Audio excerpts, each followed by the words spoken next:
Boleh dibacakan? Ya. Judulnya Yesus mengutuk pohon ara. Iya. Keesokan harinya, sesudah Yesus dan ke-12 muridnya meninggalkan Betania, Yesus merasa lapar. Yesus merasa lapar. Jadi Yesus bersama para muridnya itu merasa lapar. Mohon dibantu kata warahmatullahi wabarakatuh. Alhamdulillahirabbil alamin. Allahumma shalli wa sallim wa barik ala nabiyyina Muhammad wa ala alihi wa ashabihi ajma'in. Amma ba'd. Rabbi shrah li sadri wa yassir li amri wa hlul 'uqdatam min lisani yafqahu qawli. Amma ba'd. Alhamdulillah, pada sore hari ini, sore yang mendung mau hujan, ini adalah berkah luar biasa.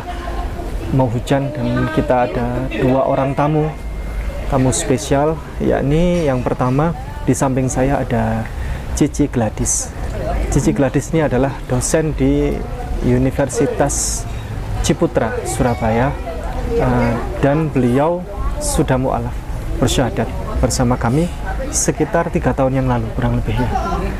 Dan beliau adalah sosok yang cerdas karena masuk Islam dengan melalui jalur perdebatan, mempelajari betul karena dari diskusi, dialog begitu, akhirnya beliau yakin memantapkan hati masuk Islam. Kita tanya. Semakin lama saya semakin merasa kalau agama Islam itu yang benar. Masya Allah. Akhirnya di situ saya juga berpikir kalau ternyata yang diajarkan oleh Nabi Muhammad itu sepertinya benar, kalau memang Allah itu cuma satu dan tidak mungkin beranak, tidak mungkin bergantung pada entitas lain. Saya bersaksi bahwasanya tiada Tuhan selain Allah. Ya, bagaimana Cici kabarnya sekarang? Alhamdulillah baik, Ustaz. Ya. Di samping Cici Gladys itu ada Mbak Amel. Nah, ini Mbak Amel ini teman dari Cici Gladys, dibawa oleh beliau untuk kesini untuk bisa saling diskusi, kita silaturahim.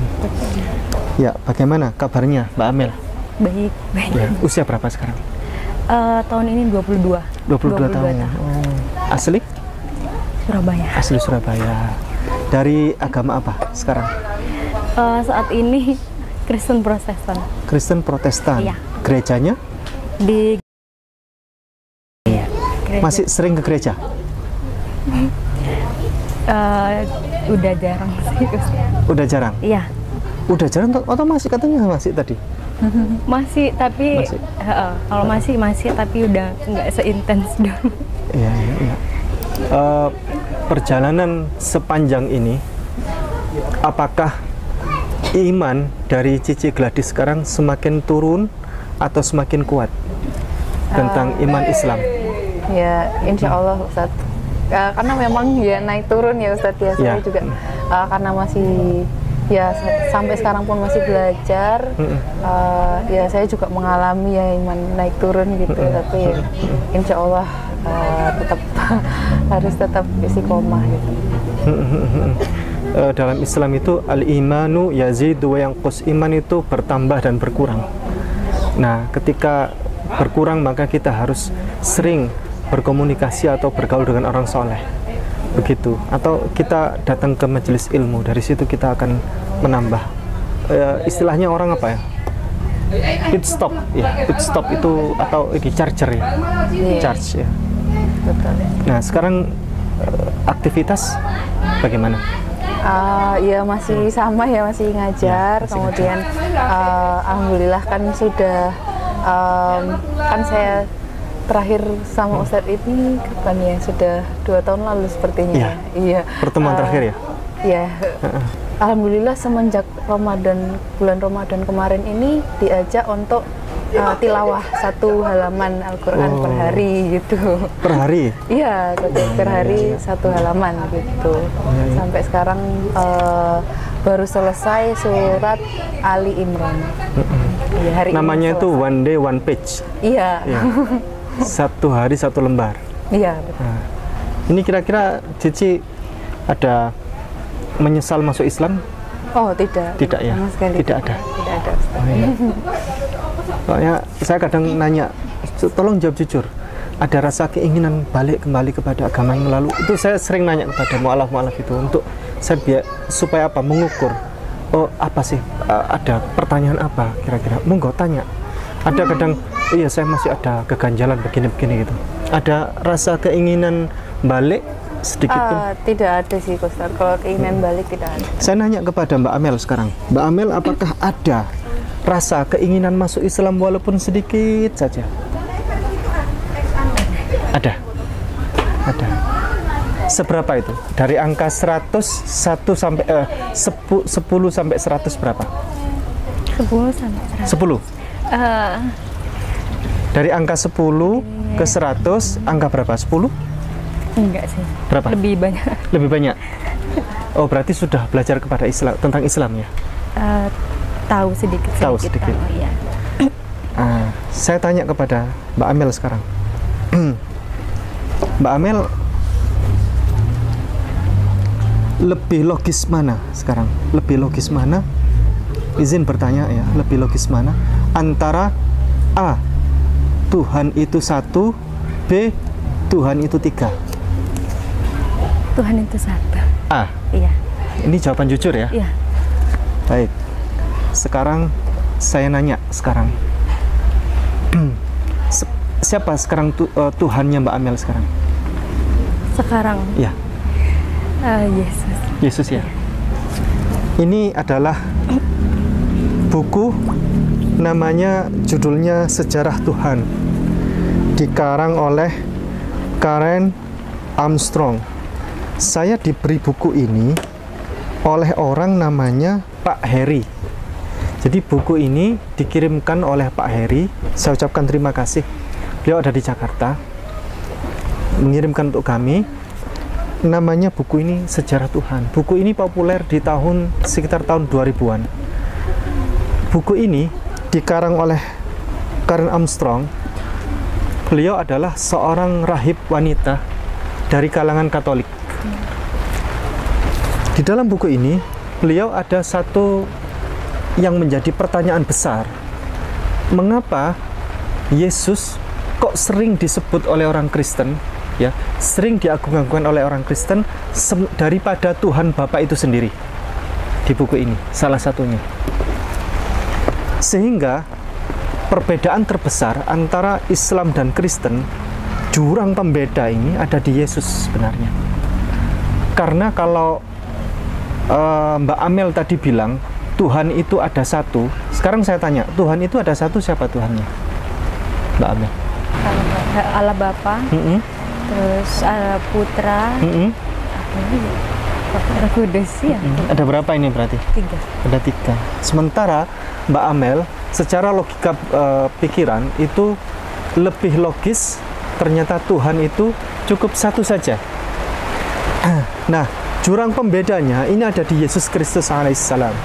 Apakah dia seorang nabi saja, ataukah memang Yesus ini adalah Tuhan? Mari kita menggunakan logika akal berpikir kita yang logik ya. Dan kita harus mengetahui siapa Yesus Kristus itu sebenarnya. Dari mana? Dari sini kita bisa mengetahui siapa Yesus Kristus itu. Mbak Amel bisa buka Markus pasalnya 11 ayatnya 12. Boleh dibacakan? Ya. Judulnya Yesus mengutuk pohon ara. Iya. Keesokan harinya sesudah Yesus dan ke-12 muridnya meninggalkan Betania, Yesus merasa lapar. Yesus merasa lapar. Jadi Yesus bersama para muridnya itu merasa lapar. Mohon dibantu, kata Yesus ini dirubah menjadi Tuhan. Saya ulangi dulu. Iya. Keesokan harinya, sesudah Tuhan dan ke-12 muridnya meninggalkan Betania, Tuhan merasa lapar. Logik atau tidak? Oke, lanjut. Ya. Dilanjut. Ayat berikutnya. Dan dari jauh, ia melihat pohon ara yang sudah berdaun. Lanjut. Ia mendekatinya untuk melihat kalau-kalau ia mendapat apa-apa pada pohon itu. Tetapi, waktu ia tiba di situ, ia tidak mendapatkan apa-apa selain daun-daun saja. Sebab memang bukan muslim buah ara. Iya. Lanjut. Maka katanya kepada pohon itu, jangan lagi seorang pun makan buahmu selama-lamanya. dan murid-muridnya pun mendengarnya. Yesus beserta muridnya, waktu itu Yesus merasa lapar. Dari kejauhan ia melihat pohon ara, sehingga mereka mendatangi itu. Namun, begitu pohon ara itu didatangi, ternyata pohon itu tidak ada buahnya. Karena Yesus lupa bahwa ternyata hari itu bukanlah musim buah ara. Lalu Yesus mengutuk, "Sudah, jangan kau berbuah selama-lamanya." Yesus marah mengutuk pohon itu. 1. Yesus itu lapar. Segala sesuatu yang lapar berarti dia bukan Tuhan. Yesus lapar berarti Yesus bukan Tuhan. 2. Yesus mendatangi pohon itu lalu ternyata tidak ada buahnya. Segala sesuatu yang tidak maha tahu berarti dia bukan Tuhan. Yesus tidak maha tahu berarti Yesus bukan Tuhan. Karena kalau Yesus maha tahu, seharusnya dari kejauhan Yesus melihat pohon itu, dia sudah tahu ini pohon berbuah atau tidak. Ketiga, sekarang Yesus lupa. Yesus tidak tahu musim buah ara. Segala sesuatu yang tidak tahu musim berarti dia bukan Tuhan. Yesus lupa dan Yesus tidak tahu musim, berarti dia bukan Tuhan. Yang berikutnya adalah Yesus marah mengutuk pohon ara itu. Sudah, kau tidak usah berbuah selama-lamanya. Karena ternyata pohon ara itu membohongi dia. Jikalau Yesus itu Tuhan, seharusnya Yesus itu mengadakan sesuatu yang tidak ada menjadi ada. Misal ada pohon ara. "Wahai pohon ara, engkau berbuahlah." Celing, maka pohon ara itu berbuah. Dalam ini Bible ini menunjukkan satu kejujuran. Ya, satu kejujuran bahwa Yesus itu ternyata seorang rasul. Dia manusia biasa yang mengantarkan muridnya, bersama muridnya merasa lapar untuk mencari makanan. Dia bukanlah Tuhan. Kalau ya Tuhan, ini beda cerita. Mari kita jadikan Alkitab ini sebagai panduan kehidupan kita nanti ketika perjanjian kita di akhirat. Jikalau di akhirat nanti ternyata Tuhan menghukumi Bible ini sebagai sebuah kesalahan, maka orang Kristen masuk neraka, orang Islam masuk surga. Jikalau Bible ini ternyata di akhirat dihukumi oleh Tuhan sebagai sebuah kebenaran, maka orang Kristen masuk masuk neraka. Orang Islam masuk surga. Mau ini salah, mau ini benar, orang Kristen tetap masuk neraka, orang Islam tetap masuk surga. Karena apa? Karena yang menjalankan seluruh perintah ajaran Bible ini adalah orang Islam. Sementara saudara kita dari Kristen dan Katolik tidak menjalankan ajaran perintah Bible ini. Bisa dipahami, Mbak? Oke, saya kasih contoh sekarang. Bible ini mengajarkan tentang ajaran berhijab seperti Cici Gladys, seperti Bunda Maria. Berhijab, menutup kepala. Dalilnya ada di 1 Korintus pasal 11 ayat 5-6. Tetapi tiap-tiap perempuan yang berdoa atau bernubuat dengan kepala yang tidak bertudung menghina kepalanya, sebab ia sama dengan perempuan yang dicukur rambutnya. Ya.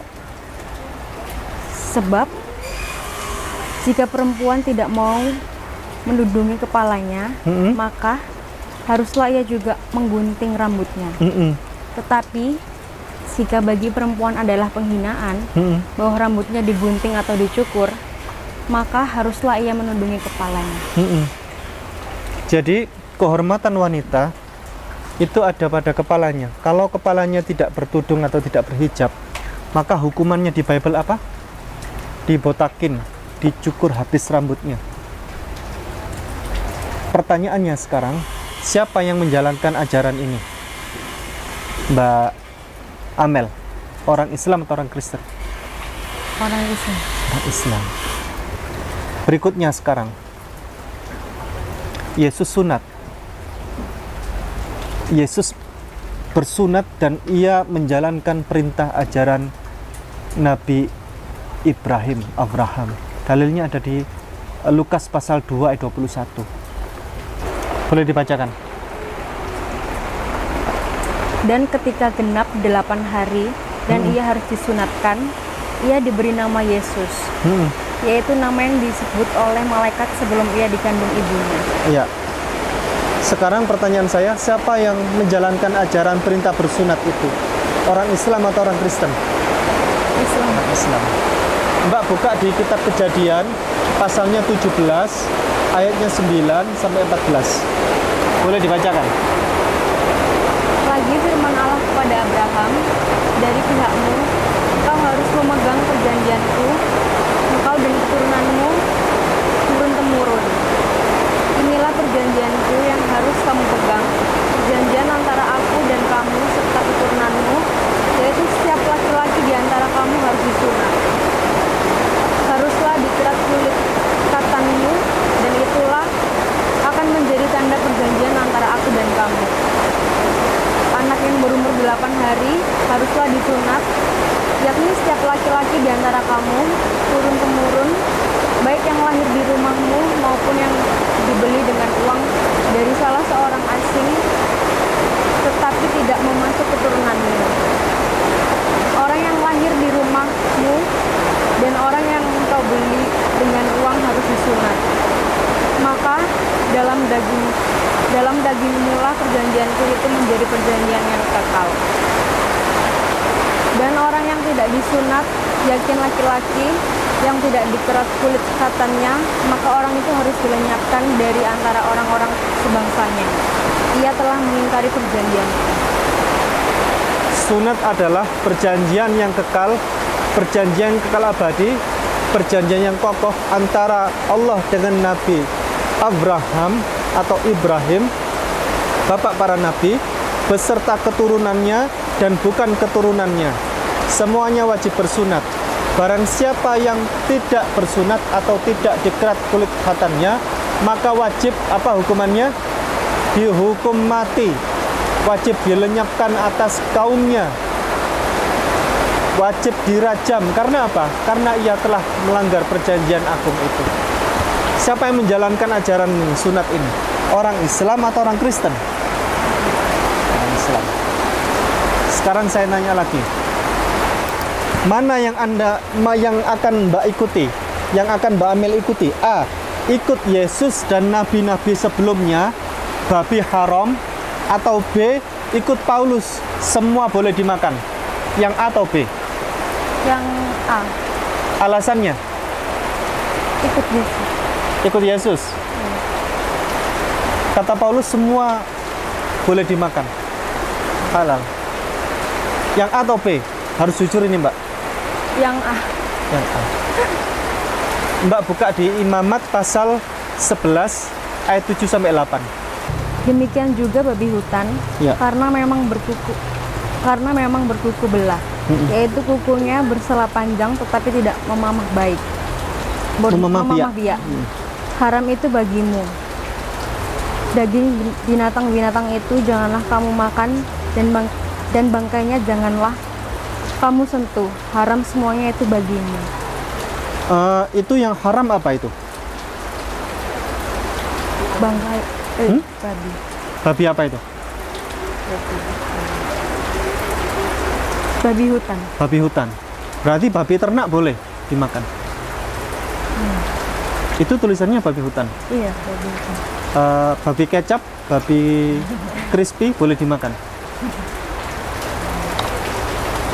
Mbak buka yang ini. Imamat pasal 11 ayat 7 sampai 8.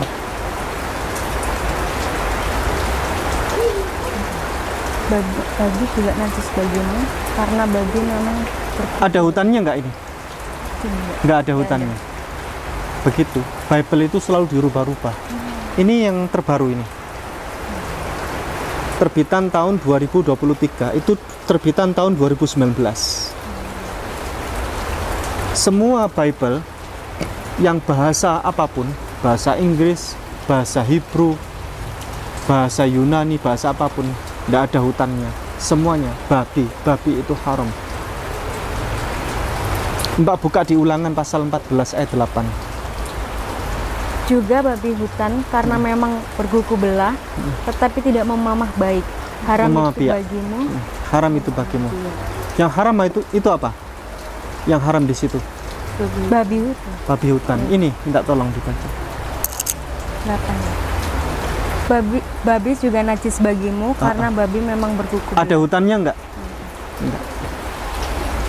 Karena banyak mengalami kritik dari orang Islam tentang bahasa literasi dari babi hutan itu, maka kata hutan akhirnya dihapus lagi menjadi babi saja. Siapa yang menjalankan ajaran ini bahwa babi itu haram? Orang Islam atau Kristen? Orang Islam. Siapa yang tidak makan babi? Orang Islam atau orang Kristen? Orang Islam. Yesus, kira-kira Yesus itu pernah makan babi atau tidak? Enggak. Tunjukkan dalil, ya, berhadiah uang 25 juta rupiah bagi siapa saja yang bisa menunjukkan dalil bahwa Yesus makan babi. Kita semuanya adalah pengikut Yesus yang sejati. Kami orang Islam ini pengikut Yesus yang sejati, tidak makan babi. Dan kami semua pengikut para nabi-nabi sebelumnya juga. Haram makan babi, termasuk Nabi Musa. Baik, sekarang saya tanya kepada Mbak Amel, Mbak lebih pilih mana? Yesus itu A, Tuhan, atau B, Tuan? Yesus itu Tuhan. Hah? Yesus itu Tuhan. Sekali lagi, Mbak pilih mana? Yang benar mana? A, Tuhan, atau B, Tuan? Yesus itu Tuhan. Tuhan. Mbak buka di Yohanes pasal 4 ayat 19. Boleh dibacakan? Kata perempuan itu kepadanya, Tuhan nyata sekarang kepadaku bahwa engkau seorang nabi. Ada seorang perempuan bertemu dengan Yesus. Kemudian perempuan ini terkesiap kepada Yesus. Dia mengatakan, Tuhan nyata sekarang padaku bahwa engkau seorang nabi. Ada yang ganjil nggak dengan ayat ini? Ada yang mengganjal nggak dengan ayat ini, Mbak Amel? Ada perempuan nih ketemu sama Yesus. Kemudian perempuan ini bilang kepada Yesus, Tuhan, nyata sekarang padaku bahwa engkau seorang nabi. Ganjil nggak ayat ini? Ganjal nggak? Mengganjal nggak? Apa? Bahwa engkau seorang nabi. Awalnya menyebut Tuhan, ternyata menyebut nabi. Itu downgrade, turun. Misal, Cici Gladys adalah bupati, ya, bupati di sebuah kota. Saya bilang, Cici, nyata sekarang padaku bahwa, bilang, Pak Bu Bupati, ya, Bu Bupati Cici Gladys, Bu Bupati, sekarang nyata padaku bahwa Bu Bupati ini adalah seorang ketua RT. Turun, downgrade, ya. Minta tolong dicarikan Yohanes pasal 4 ayat 19. Kata perempuan itu kepadanya, Tuhan nyata sekarang padaku bahwa engkau seorang nabi. Apa katanya di situ? Tuhan. Tuhan. Di Bible setebal ini, Mbak Amel, tidak ada satupun ayat yang secara tegas, lugas, tanpa ambigu, tanpa kata ganti, yang Yesus menyatakan bahwa aku Yesus, aku adalah Tuhan. Tidak ada. Atau aku Yesus, aku adalah Allah. Tidak ada. Sehingga selalu saya katakan, berhadiah 1 triliun buat siapapun yang bisa menemukan ayat yang secara tegas, lugas, tanpa ambigu, tanpa kata ganti, yang menyatakan aku Yesus, aku adalah Tuhan, atau aku Yesus, aku adalah Allah. Tidak ada. Itu yang ada ya gitu, Tuhan diganti Tuhan, Tuhan diganti Tuhan. Itu yang tahun 2019. Ini tahun 2023.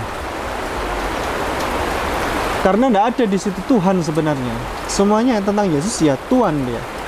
Kalau di bahasa Inggris dia bukan God, itu Sir atau Lord. Sir itu Tuhan atau Tuhan? Tuhan. Dalam bahasa apapun juga nggak ada itu Tuhan. Tuhan. Alhamdulillah ini Bible yang terbaru TB2 ini kembali lagi kepada khitohnya. bahwa Yesus adalah Tuhan. Yang lalu Pak Pendeta Esra Soru, karena sering saya menyampaikan bahwa tidak ada satupun ayat yang menyatakan Yesus secara tegas, lugas, tanpa ambigu, tanpa kata ganti, yang menyatakan aku Yesus, aku adalah Tuhan, atau aku Yesus, aku adalah Allah. Kata Pak Pendeta Esra Soru, tolong carikan ayat yang Yesus tidak mau disebut sebagai Tuhan. Ada enggak? Kata Pak Esra Soru. Ada enggak? Dijamin enggak ada, kata Pak Esra Soru. Ada. Yesus enggak mau disebut Tuhan. Ada. Jelas sekali. Matius pasal 7 ayat 21. Mau dibantu dibacakan yang keras, Mbak? Bukan setiap orang yang berseru kepadaku, Tuhan, Tuhan, akan masuk ke dalam kerajaan sorga, melainkan dia yang melakukan kehendak Bapakku yang di sorga. Lanjut ayatnya. Pada hari terakhir, banyak orang yang berseru kepadaku, Tuhan, Tuhan, bukankah kami bernubuat demi namamu, dan mengusir setan demi namamu, dan mengadakan banyak mukjizat demi namamu juga. Lanjut. Pada waktu itulah aku akan berterus terang kepada mereka dan berkata, aku tidak pernah mengenal kamu, enyahlah dari hadapanku, kamu sekalipun pembuat kejahatan. Iya. Pertama, Yesus tidak mau disebut sebagai Tuhan. Malah justru yang menyebut Yesus sebagai Tuhan tidak bisa masuk kerajaan surga. Bahkan Yesus pada hari terakhir, pada hari di akhirat nanti, Yesus akan mengusir orang-orang yang menyebut dirinya sebagai Tuhan. Enyahlah kau, dasar engkau pembuat kejahatan. Jelas tidak? Di Alkitab setebal ini, Yesus selalu berdoa. Dia itu beribadah. Apa? Menyembah Allah. Yesus punya Tuhan dan dia menyembah kepada Allah. Dalilnya ada di kitab Lukas pasalnya 6 ayatnya 12. Judulnya Yesus memanggil ke-12 rasul. Ya. Pada waktu itu pergilah Yesus ke bukit untuk berdoa, dan semalam-malam ia berdoa kepada Allah. Pada waktu itu Yesus naik ke atas bukit dan dia berdoa di sana, dan semalam-malaman dia berdoa kepada Allah. Pertanyaannya, Yesus ini Tuhan atau bukan? Bukan. Hah? Enggak, ini Yesus berdoa semalam-malaman, berdoa minta tolong kepada Allah. Ini Yesus di sini, di dalam cerita ini, Yesus Tuhan atau bukan? Tuhan. Dia berdoa semalam-malaman kepada Allah. Pertanyaan saya sekarang kepada Mbak Amel, Yesus dalam cerita ini, Yesus adalah Tuhan, B, atau hamba Tuhan?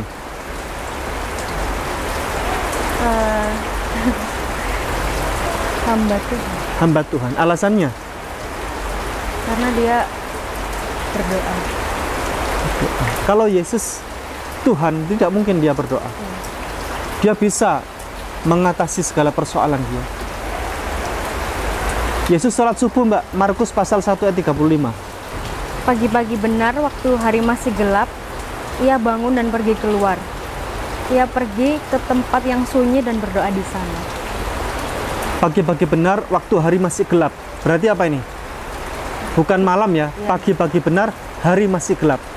Yesus berangkat, Yesus bangun dan dia berangkat dan dia berdoa di sana. Ngapain itu berdoa itu? Pertanyaan saya sekarang, di dalam cerita ini, Yesus itu sedang beribadah subuh. Yesus itu A, Tuhan, atau B, hamba Tuhan? Hamba Tuhan. Hamba Tuhan. Yesus itu mati, dikubur, dikafani tidak menggunakan peti, tidak menggunakan jas, tidak menggunakan baju pengantin. Dia dikafani pakai kain kafan warna putih dengan rempah-rempah dan seterusnya.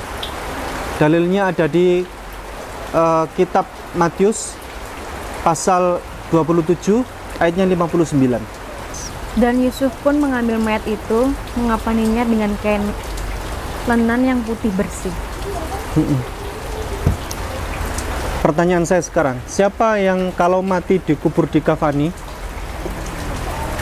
tidak menggunakan peti, tidak menggunakan baju pengantin, orang Islam atau orang Kristen? Orang Islam. Orang Islam.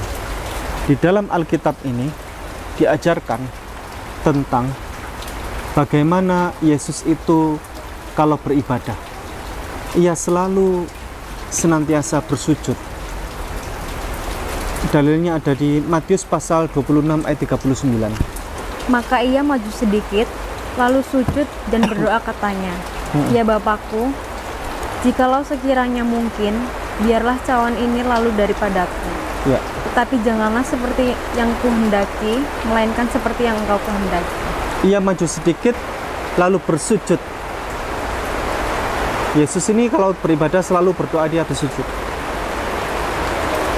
Di Alkitab ini diajarkan bagaimana tata cara beribadah yang benar. Dalilnya ada di kitab Nehemia pasalnya 8 ayatnya 6. Ezra membuka kitab itu di depan mata seluruh umat, karena ia berdiri lebih tinggi dari semua orang itu. Stop dulu. Ezra membuka kitab itu di depan seluruh umat karena ia berdiri lebih tinggi daripada semua orang itu. Berarti Ezra di sini berkedudukan sebagai siapa ini? Waktu itu dia seorang nabi, dia sedang berkhutbah, dia seorang imam, dia berkhutbah, dia berdiri lebih tinggi. Orang-orang duduk, Ezra berdiri. Oke, lanjut. Pada waktu itu ia membuka kitab itu, semua orang bangkit berdiri. Waktu itu dia masih membuka kitab itu, tiba-tiba orang bangkit berdiri. Dalam satu tatanan ibadah traktat ya di Islam itu ada namanya iqamat. Iqamat itu ketika ada yang seorang pengkhutbah masih berdiri di atas, kemudian ada seorang melantunkan begini, Allahu Akbar, asyhadu an la ilaha illallah, asyhadu anna Muhammadar Rasulullah, hayya 'alas salah, hayya 'alal falah, qad qamatis salah, qad qamatis salah. Pernah tahu itu?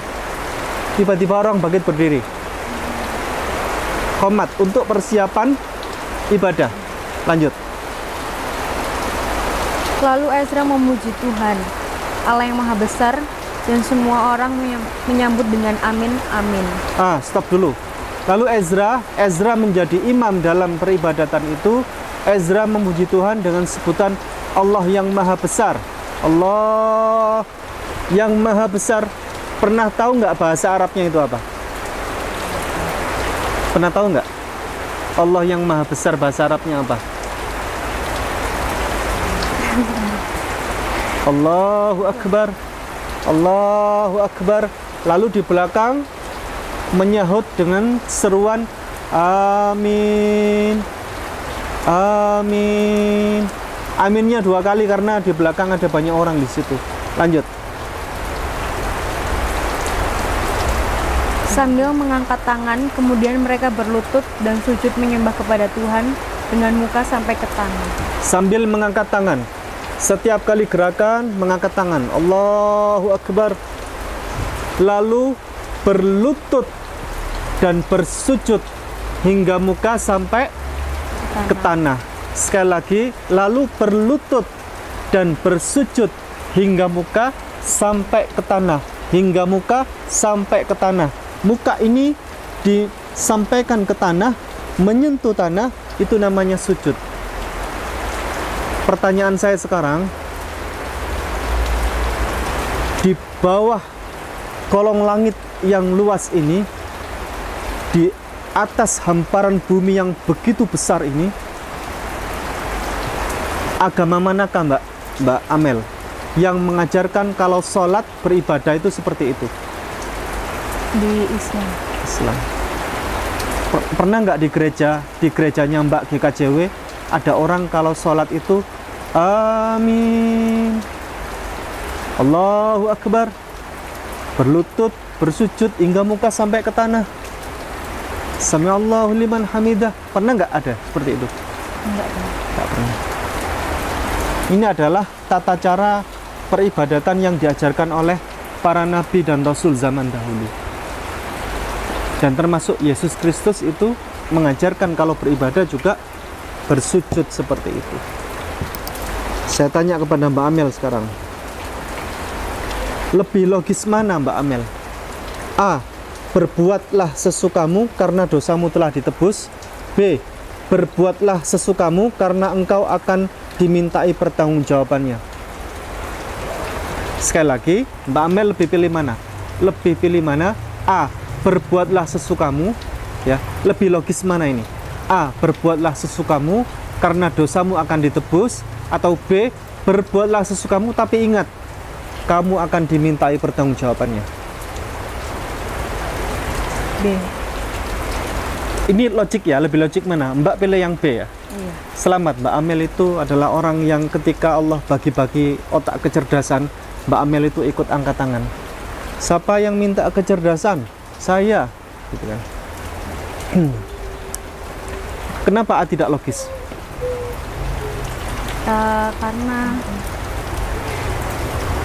Karena udah tahu ya dosanya ditebus apa gimana. Itu bisa Iya, seenaknya. Iya, orang bisa berbuat seenaknya karena dosa telah ditebus, maka orang bisa berbuat apa saja, bahkan kejahatan sekalipun. Membunuh, memperkosa, mendolimi orang, berbuat mencuri, dan seterusnya. Karena dosanya telah ditebus. Tidak pernah ada satupun ayat di Bible ini yang Yesus menyampaikan bahwa aku Yesus itu disalib itu untuk menebus dosa. Tidak pernah. Yesus sendiri yang bilang loh ya, tidak ada. Kalau dosa ya tebus masing-masing. Dalilnya ada di Yehezkiel pasal 18 ayat 20. Orang yang berbuat dosa itu yang harus mati. Anak tidak akan turut menanggung kesalahan ayahnya, dan ayah tidak akan turut menanggung kesalahan anaknya. Iya. Orang benar akan menerima berkat kebenarannya, dan kefasikan orang fasik akan tertanggung atasnya. Jadi tidak ada namanya dosa itu ditebus. Anak menebus dosa bapaknya, bapak menebus dosa anaknya, tidak ada. Dosa ditebus masing-masing, dosa tanggung masing-masing. Tidak ada namanya ini orang menebus dosa, orang berbuat dosa, orang melakukan dosa, Yesus yang pikul. Orang mencuri, Yesus yang pikul. Orang membunuh orang, Yesus yang pikul. Orang berbuat zalim kepada orang, mengganggu orang, memperkosa orang, Yesus yang pikul. Tidak ada. Dosa tebus masing-masing, dosa tanggung masing-masing, dosa pikul masing-masing. Ini Alkitab ini logik sekali kok. Logik sekali. Yeremia pasal 17 ayat 10. Aku Tuhan yang menyelidiki hati, yang menguji batin untuk memberi balasan kepada setiap orang setimpal dengan tingkah langkahnya, setimpal dengan hasil perbuatan. Itu yang menyebut siapa? Siapa itu? Aku? Tuhan. Tuhan sendiri yang bilang. Akan menyampaikan bahwa setiap orang ya akan menanggung dosanya sendiri-sendiri sesuai setimpal dengan amal perbuatannya, setimpal dengan kejahatan yang dilakukannya. Saya nanya sekarang kepada Mbak, jikalau Mbak Amel hidup di zaman Yesus, saat Yesus ditangkap, apa yang akan Mbak Amel lakukan? A. Lari. B. Membela Yesus dan menyelamatkan Yesus. C. Bergabung bersama tentara Romawi untuk membantu menyalibkan dan membunuh Yesus. Yang mana? B. Yang B. Yang B apa? Menyelamatkan Yesus. Membela Iya.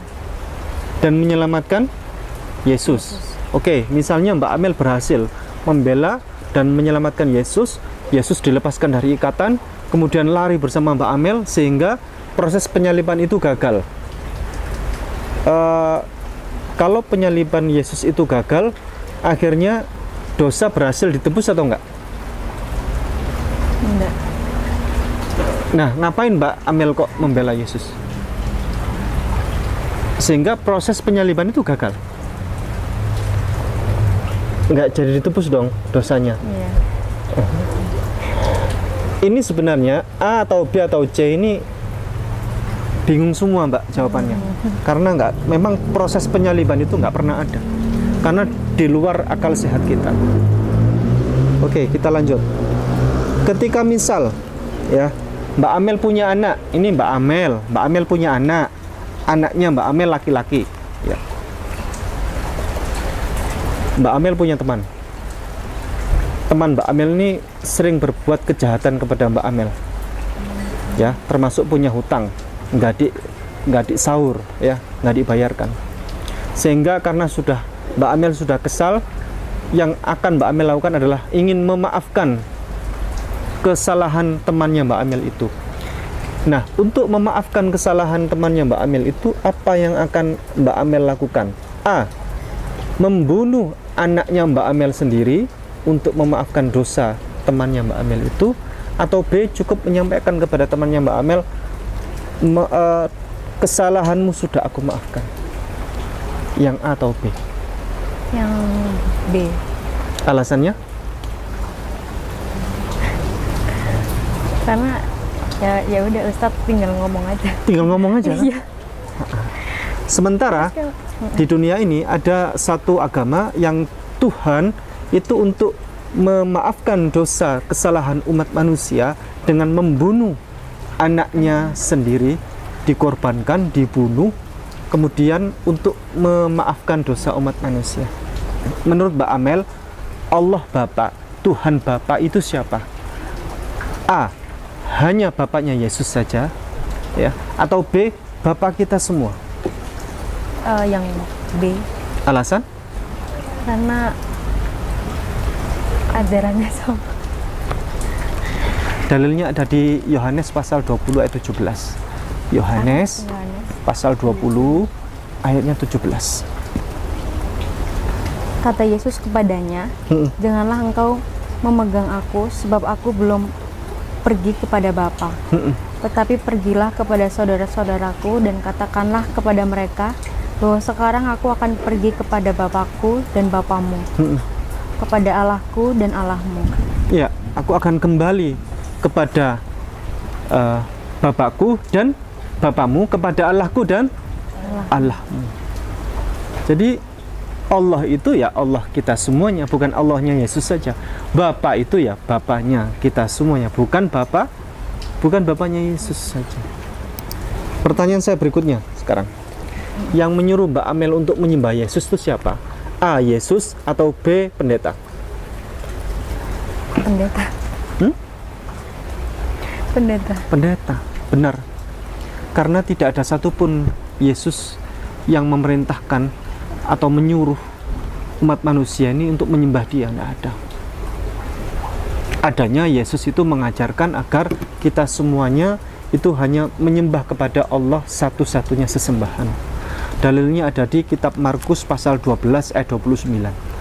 Markus pasal 12 ayatnya 29. Jawab Yesus, hukum yang terutama ialah, dengarlah, hai orang Israel, Tuhan Allah kita, Tuhan itu Esa. Ya, Yesus mengajarkan Shema Yisrael, Adonai Elohenu, Adonai Echad. Dengarkanlah hai orang Israel, Tuhan Allah kita itu, Tuhan itu Echad, Tuhan itu satu, Tuhan itu Esa, Tuhan itu satu, bukan tiga, bukan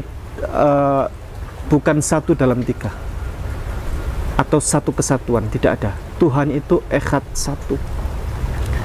Jikalau Yesus itu Tuhan, maka Yesus itu bilangnya begini, dengarkanlah hai orang Israel, Tuhan kalian itu adalah aku, maka sembahlah aku. Seperti itu. Tapi tidak, Yesus selalu menyampaikan, dengarkanlah hai orang Israel, Tuhan Allah itu, Tuhan kita itu, Allah itu satu, Echad. Yesus adalah penerus risalah para nabi. Semenjak nabi-nabi sebelumnya hingga Yesus, semuanya menyampaikan risalah tentang ketuhanan yang satu. Siapa? Allah Subhanahu wa Ta'ala. Nabi Musa juga berkata yang sama, Ulangan pasal 6 ayat 4. Ulangan pasal 6 ayat 4. Dengarlah hai orang Israel, Tuhan itu Allah kita, Tuhan itu Esa. Itu firman di zaman Nabi Musa. Nabi Musa menyampaikan di depan umat bangsa Israel, Shema Yisrael, Adonai Elohenu, Adonai Echad. Dengarkanlah hai orang Israel, Tuhan Allah kita itu, Tuhan itu Echad, Tuhan itu satu. Yesus bersyahadat.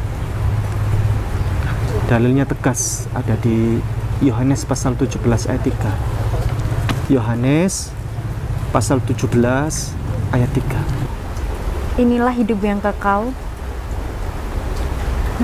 Inilah hidup yang kekal itu, yaitu bahwa mereka mengenal Engkau, satu-satunya Allah yang benar, dan mengenal Yesus Kristus yang telah Engkau utus.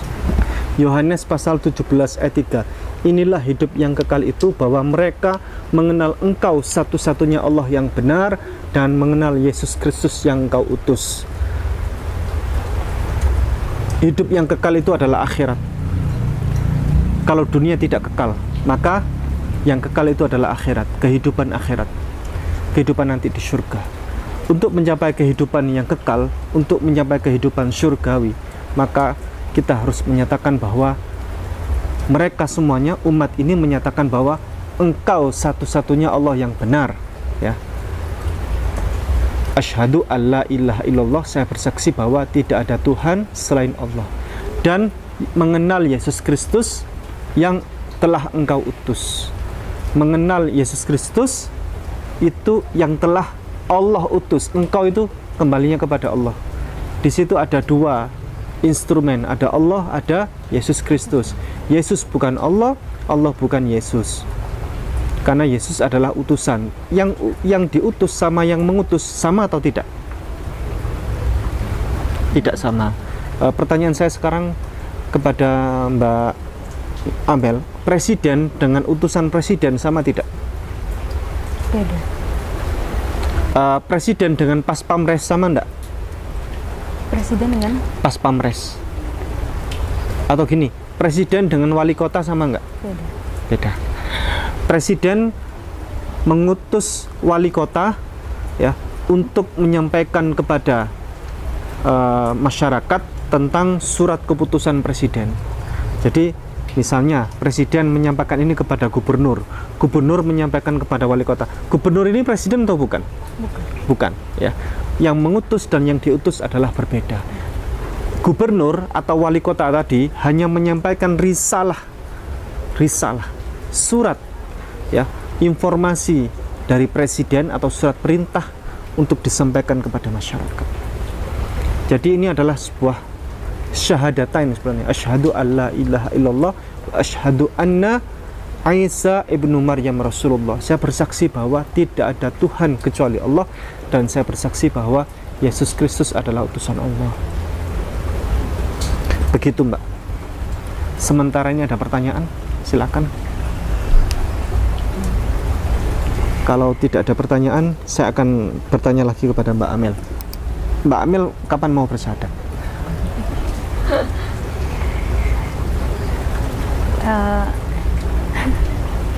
Soalnya masih apa ya, Ustaz? Mau hari ini? Sebenarnya kan udah dibilang tertarik ya, Ustaz, ya. Maksudnya saya selama ini juga udah mulai baca-baca, terus cari tahu informasi seperti itu.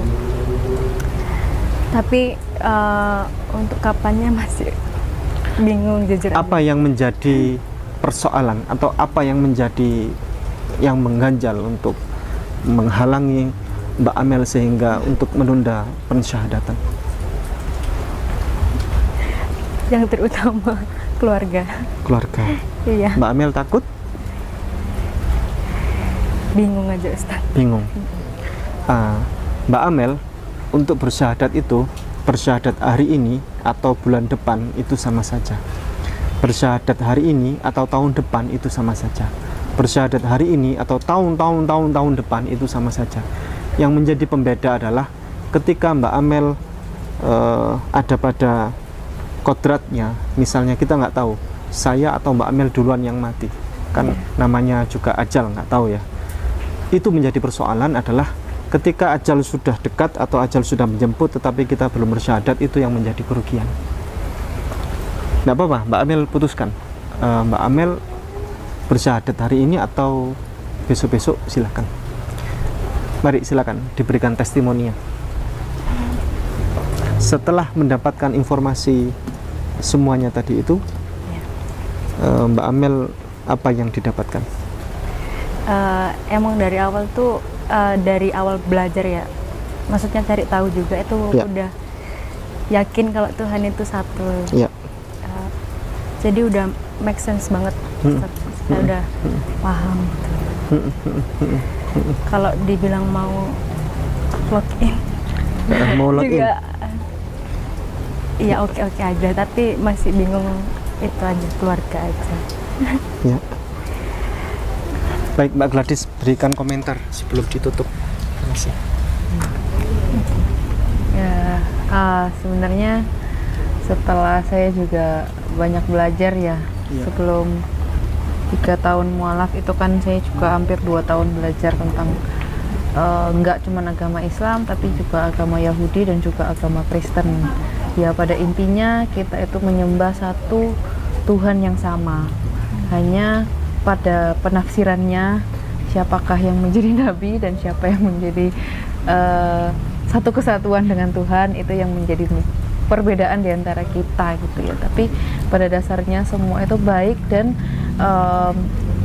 kalau dari saya sendiri itu apa yang menurut kita itu logis, yang masuk di akal, dan yang memang benar-benar diajarkan, itu saja. Makanya saya juga selalu berpesan selama ini kan ya ada beberapa teman-teman ya yang juga sharing, pengen belajar juga gitu ya, yang selalu saya, dan ke Amel juga ya, ke Mbak Amel juga, yang selalu saya sampaikan adalah ya dipastikan lagi saja. Kalau misalnya memang masih ragu, ya belajar lagi, karena sekarang kan akses informasi itu sudah lebih terbuka gitu ya. Jadi kita pun bisa kok belajar sendiri, nggak perlu kayak mendengarkan dari orang lain yang mungkin ada misi tertentu atau mungkin ada keberpihakan tertentu. Udah dari diri kita aja sendiri maunya percaya yang mana gitu. Tapi ya pesannya adalah kita harus netral sih, harus mengosongkan gelas aja. Kalau misalnya kalau misalnya kita itu gelasnya sudah penuh, sudah ada bias tertentu, itu susah juga untuk bisa merubah keyakinan atau mempercayai yang benar-benar sesuai dengan kodrat kita gitu sih. Baik, oke, terima kasih. Terima kasih. Baik, kita tutup dulu. Demikian kita akhiri. Kita tetap menjaga